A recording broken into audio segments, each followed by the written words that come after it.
একজন মেয়ে আমাকে লিখেছেন সে বায়োলজিক্যাল সায়েন্সে পিএইচডি করে পোস্ট ডট করতে চায়। আমি তো জীবনে জানি না কেউ ইচ্ছা করে কেউ পোস্ট ডট করতে চায় কি না।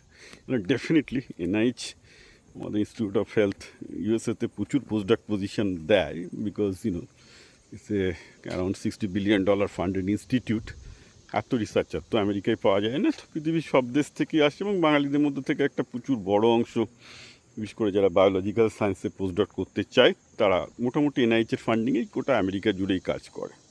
তো ইদানিং অবস্থাটা একটু খারাপ হয়ে গেছে। ইদানিং বেসিক্যালি ট্রাম্প জমানা, তবে ট্রাম্প জমানা বেশি দিন থাকবে না। এই নভেম্বরের পরই আমার ধারণা এই প্রবলেম থেকে আমরা, ট্রাম্পের প্রবলেম থেকে আমরা মুক্ত হব, things will be more normalised.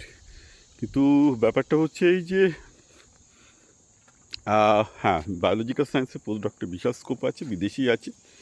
ইন্ডিয়াতে বায়োলজিক্যাল সায়েন্স বা মেডিকেল সায়েন্সের রিসার্চের ফান্ডিং আমেরিকার 1% হবে কিন্তু আমার সন্দেহ আছে, ইটস ভেরি লো। সো যার জন্য ইন্ডিয়াতে যত ট্যালেন্ট আছে বায়োলজিক্যাল সায়েন্সে, মেডিকেল সায়েন্সে, সব আমেরিকা সাক করে না। আমেরিকা সব ট্যালেন্টই সাক করে, তো এটাও সাক করে না।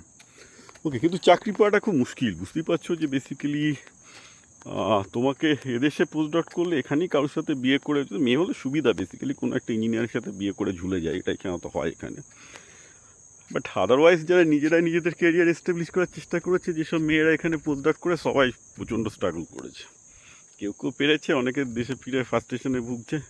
যে মেয়েগুলো চালাক চতুর আছে দেশে পোস্ট ডট করতে এসে মোটামুটি কোনো একটা টিসিএস ইনফোসিসের ইঞ্জিনিয়ারকে জুটিয়ে নিয়ে যারা মোটামুটি বিয়ে শাদি করে এখানে আছে, তারা একটু বলবো স্টেবল বা বেটার লাইফ পেয়েছে। শুনতে খারাপ লাগবে, ফেমিনিস্টরা হয়তো খুশি হবে না আমার কথায়, but this is the practical fact. আমি কোনো ইমপ্র্যাকটিক্যাল জিনিস নিয়ে কথাবার্তা বলি না। ওকে, তো এই হচ্ছে, কেউ যদি বায়োলজিক্যাল সায়েন্সে পিএইচডি করে পোস্ট ডট করতে চায়, এই হচ্ছে তার ফিউচার।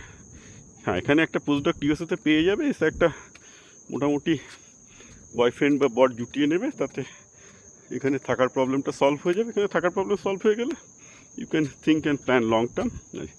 নিজে এখানে পোস্ট ডট করে, কারণ বায়োলজিক্যাল সায়েন্সে যত পোস্ট ডক্ট আছে চাকরি নেই, মানে হয়তো 10টা পোস্ট ডক্ট প্রতি একটা চাকরি আছে। It's not a good situation. Okay, so তাদের দেশে ফিরে যেতে হয়, দেশে ফিরেও চাকরি নেই, দেশেও বায়োলজিক্যাল সায়েন্সের পজিশন খুব কম, পায় না লোকজন অধিকাংশ সময়, ফ্রাস্ট্রেশনে ভুগবে। তো ওটাই ওয়ে, আসো পোস্ট ডট করো।